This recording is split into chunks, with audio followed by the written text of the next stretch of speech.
Hello and welcome to Pockenrop. Today's video I'm continuing my series ranking the tracks off Paul McCartney's albums, and naturally moving on from the McCartney album onto his second release, which is Ram by Paul and Linda McCartney. So let's dive straight in with the track that I've placed at the bottom.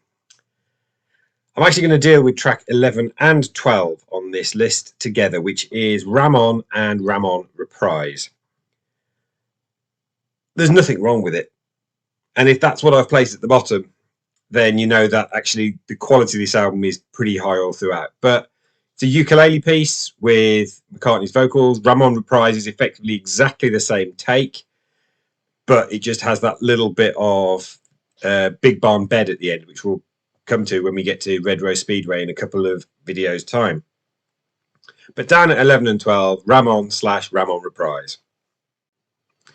At number 10, I have placed Long Haired Lady. Now, I've been living with the Ram album for over 30 years, and my affection for this song has fluctuated. Now, there are times when I think it is a brilliant, multi-layered, textured, multi-song suite style that he's been doing all his career, and other times I think it's just a bit sappy. I don't dislike it. Please hear that. I think it's actually a lovely song. And some of the layered, textured harmonies that they do are actually brilliant. And you can actually hear the genesis of what will become the Wings sound in Long Haired Lady.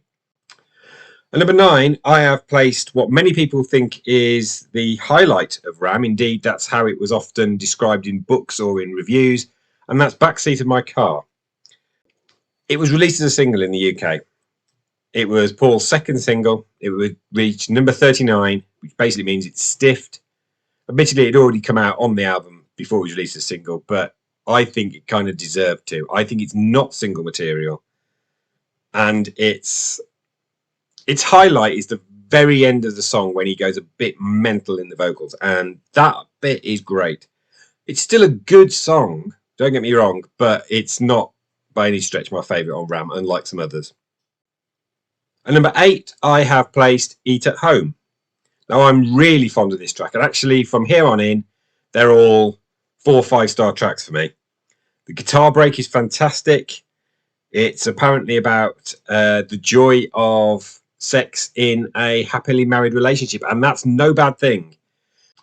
At number 7, I've got Uncle Albert, Admiral Halsey. Now, I'm British. This was not released as a single in the UK, although it hit number 1 in the US, and I can't really think why.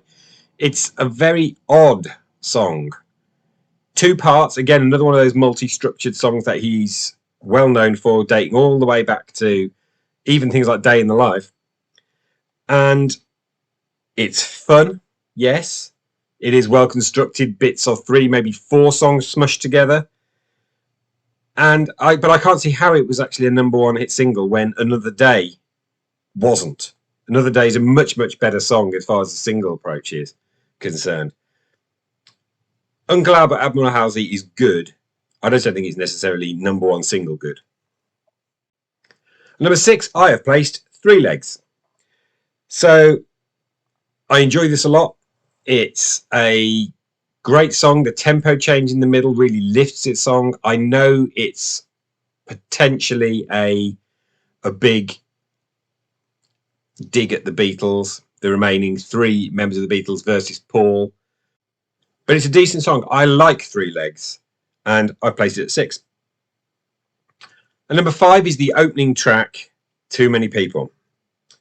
So, if you look at the Beatles as a band, the opening track of an album was incredibly important. It set the tone for what you're going to get. It seems like an odd opener as a result. It's a great song. Don't get me wrong, it is a great song, but if that's setting the tone of the album, then you can understand why John thought the whole of the Ram album was a problem. You can understand why Ringo said at the time, I just listened to Ram, I don't think there's a good tune on it. They were antagonized from the first few notes, and it may even have been a bit of of a two fingers up at critics as well. Who knows? But Too Many People is a good song. At number 4, I have placed Heart of the Country. I love Country Paul. You'll see this come out time and time again as we go through these albums. That if there's a song that Paul's done in a bit of a country style, it's usually one of my favourites. And I hate the fact that he often buries it on a B-side, like Country Dreamer from 1973. But Heart of the Country is great. It's nothing particularly special, but the guitar break in the middle reminds me of some of the best acoustic stuff that the Beatles did. At number 3, I have placed a song that I know some people cannot stand, and it's Monkberry Moon Delight. I remember hearing this at the age of 17 and thinking, what the hell? And to an extent, I still do listen to this and think, what the heck? What the hell is he on about? It's unique in his catalogue for me. It's a screamer song. He does those plenty. It's a nonsense song. He does those plenty. And it's a full-on kind of piano-led rock. And he does those plenty. But he has only once, I think, smushed the lot together and gave us Monkberry Moon Delight. And it's... what lyrics. I sat in the attic with a piano up my nose. I mean, what the... There must have been some seriously heavy weed being smoked when he wrote those lyrics. But Monkberry Moon Delight is... it's a special song. I think it's brilliant. At number 2, I have placed the side 1 closer, Smile Away. Now, I used to hate Smile Away. For me, it was not quite the nadir of Paul McCartney's solo career when I was a 16, 17-year-old youth, but it was close. I couldn't listen to it. It really irritated me that if I wanted to make a compilation tape and I wanted to include Uncle Albert Admiral Halsey, it segued into this noise fest that was Smile Away. I used to lift the needle. I wouldn't listen to it. I detested it. I actually had a bootleg once called Wings Over Europe, or Wings Over Denmark, and it was from the Wings Over Europe tour. And Smile Away's on there, and it kind of put me off because I really disliked it. Now, since then, I've become a fan of harder rock. You've seen other videos. I like Iron Maiden. I like AC/DC. And Smile Away scratches that itch. Now, this is full-on mad rock Paul. And I have seen a complete 180 in my reception of this song. I love it. I think Smile Away is brilliant. I will listen to this any time now. And I just probably wasn't ready for it when I was a young lad. I must love it. I placed it number 2 on my list. Great Smile Away. Which means there's only one track left, and that's my number 1 pick. And I have placed Dear Boy. This is one exceptional track. Now, for all of the criticism and slagging off that Paul got for the Ram album, they must have had something in their ears if they couldn't hear the brilliance that was Dear Boy. Now, John thought this was about him, and it wasn't. Paul has since revealed who it was really about. It was about Linda's first husband, who they had a divorce, and the whole kind of thing about you never knew what you had found until she wasn't there. That's what this song's about. And the man concerned died some time ago, but he never knew this song was about him. That shows you what a clever construction and lyric it is that John, who, let's face it, is a narcissist or was a narcissist, thought it was about him, but the person it was really about never knew it.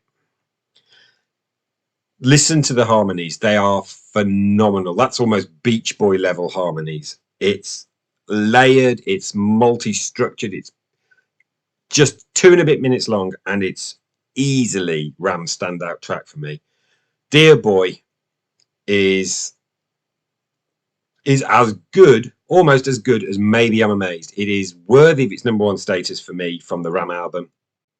So that's my rundown of the 12 tracks in Ram in preference order.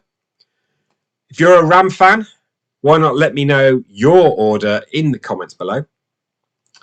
Obviously, the next time I do a video in this series, we will be looking at the birth of Wings and the album Wildlife. The That might be interesting. If you've seen my Paul McCartney album ranking video, you'll know I don't particularly rate wildlife. So what will I rank the tracks as and why? Remember to leave a comment if you wish. Please do like the video. It works for the Google algorithm. And remember to subscribe if you haven't already. And click the bell for notifications. But until a week from now when I put up my next video, thanks for watching.